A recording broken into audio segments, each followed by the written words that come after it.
Hello friends, రేపటి promo episode ఇప్పుడు ఈ వీడియోలో చూడండి. ఇక జెండే ఆర్య సార్ను చూసి ఆర్య సార్ అనుకుంటూ తన పాత జ్ఞాపకాలను గుర్తు తెచ్చుకుంటాడు. ఇంతలో అను ఆర్య వచ్చి నమస్కారం సార్. నమస్కారం.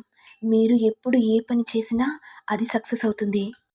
మీకు ఆశీర్వాదంగా ఈ కానుక ఇస్తున్నాను, తీసుకోండి. ఇక అను ఆర్య ఆ కానుక తీసుకున్న తర్వాత ఇక అను మాట్లాడుతూ మీరు చేస్తున్న దయ వల్ల మీ యజమానికి మంచి ఆశీర్వాదం దొరుకుతుంది. ఆ దేవుడు వాళ్ళని చల్లగా చూస్తారండి. ఇక ఆర్య మాట్లాడుతూ మీ సారు వాళ్ళ భార్య మీరు మంచి చేస్తున్నారు కదా, పైనుంచి చూసి చాలా సంతోషపడిపోతారు. ఇక వెంటనే జెండే మాట్లాడుతూ ఇక్కడే ఉన్నారు, ఇక్కడే నా దగ్గరే. మరి జెండే గౌరీశంకర్లతో ఏం మాట్లాడాడు, ఇద్దరు ఎందుకు ఒక్కసారిగా షాక్ అయ్యారు అనేది నెక్స్ట్ ఎపిసోడ్లో చూడాలి. ఇక ఇంతటితో రానున్న ప్రోమో ఎపిసోడ్ ఎండ్ అవుతుంది. మరి మీకు వీడియో కనుక నచ్చినట్లయితే లైక్ చేయండి, షేర్ చేయండి, సబ్స్క్రైబ్ చేయండి. Thank you all.